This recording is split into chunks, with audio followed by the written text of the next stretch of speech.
Hi, this is Tablet Store UK, and we're going to take a look at the WinSlate 100, our 10-inch capacitive Windows tablet with a 1280 by 800 display and Active Digitizer included as standard. So we'll take a look around the outside first of all at the hardware, and then we'll take a little look at the software and particularly how the Active Digitizer solution is implemented. So start by taking a look around the outside of the device.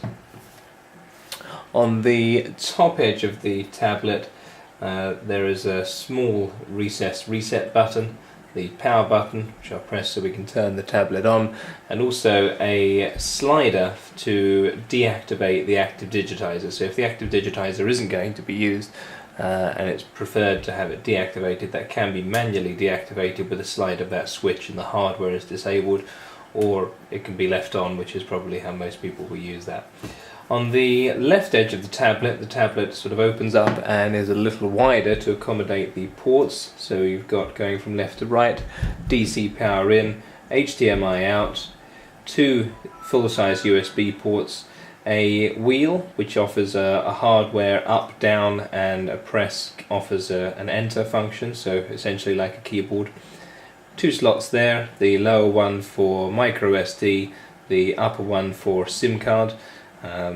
The SIM card slot is always there by default, but it's an option whether or not a 3G module is installed in the device. And last, along the right edge there is a headphone socket. The bottom edge is clean, there's nothing along the bottom edge, and the left edge a little thinner than the right, there's nothing on the left edge either. Coming over onto the back of the device, you can see in the center the rear-facing webcam. And on the front of the device, in the center at the top, we have a front-facing webcam, and at the top and bottom of the screen at the front edge here are the stereo speakers. I'll just show you those a little closer. And then at the top of the device you've got the usual array of indicator lights for battery, 3G, Wi-Fi status and power off and on. Also on the front face of the device there are two buttons here to the right of the screen. The top one will turn Wi-Fi on and off, so you've got a Wi-Fi switch, that's disabled Wi-Fi. Another press has turned it back on. The other switch is a Windows Start button, which becomes used a little more in Windows 8. Incidentally, this tablet is fully compatible with Windows 8. And finally, on the bottom right of the screen there, you have the fingerprint sensor. Just to show you, if we use hardware buttons to activate the start menu and then using the toggle, the wheel at the right, you see I can go up and down the start menu and press the wheel at the side there to effect an enter key press. So we'll take a look at the implementation of the Active Digitizer solution. What you get with the tablet is an Active Digitizer pen. Now that pen is powered by internal batteries. So rather than the batteries being a battery that you replace, the batteries are chargeable directly inside the pen. So you see on the back of the pen there a couple of metal contacts. You can just see them just there. And what you get with the tablet is a USB charger. So this basically is a charging caddy for the pen that you can charge off of any USB socket. And that simply works by inserting the pen into the charger there, and that's in position and we're charged. So that plugged into a USB port will keep the pen charged. Pen keeps charge quite well for a long period of time in any case, but it's a convenient way of keeping the charge topped up without having to worry about actually carrying spare batteries. So, just to show you how the Active Digitizer works, this is sometimes difficult without seeing it for yourself, seeing as we're dealing with usually a very small cursor under Windows. But once the pen is close to the screen, then you see, and without touching the screen, if I try from above you might just be able to see this, that the cursor is moving around the screen. So it's now acting like a mouse without clicking the screen, without touching the screen. Once it's within about 10 millimeters, then the screen is picking up the proximity of the pen. And when that happens, the capacitive layer is turned off. So critically, you get palm rejection, which is the key feature of having an Active Digitizer.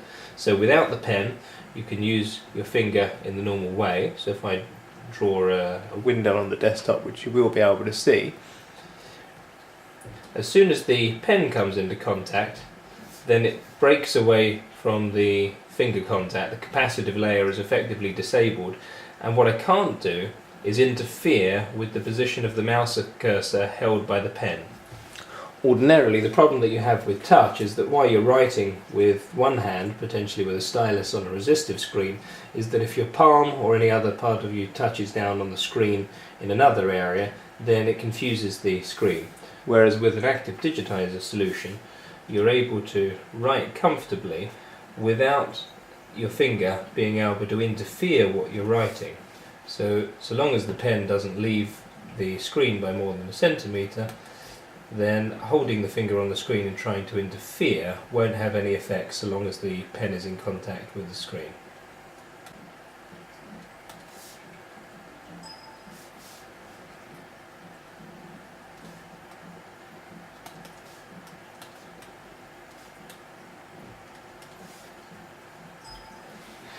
Additionally, on the pen you do have a button on the side there, which also lights up to indicate that it has power. I believe the colour of the light changes when the battery power on that is low, as an indicator of low battery, and that button is basically a right mouse button, so you don't have to be touching the screen for that to work. A touch of the screen gives you a left click, but a single press of the button on the pen gives you a right click. So in most places in Windows that's going to give you a menu.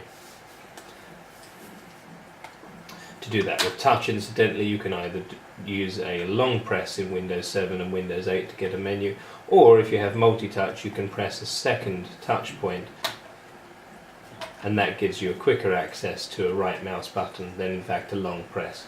The tablet is running an Intel Atom N2800 CPU at 1.8 GHz, a very high performing third generation Atom CPU using very little power. As standard in here we have 2 GB of RAM and 32 GB of storage, with 4 GB of RAM with 64 GB storage is also available. Currently this device is running Windows 7 Professional. It is capable of running any version of Windows 7 and also any version of Windows 8. There is also compatibility with Windows XP. As always with our devices at Tablet Store UK, there is no bloatware on here, there is no additional software beyond the standard suite of tools provided with the Windows operating system, so there aren't any other programs installed on here by default. As standard on the device is Wi-Fi using the Intel N130 chipset, and Bluetooth is standard as well. Thanks for watching. For more information and pricing, head to tabletstoreuk.com.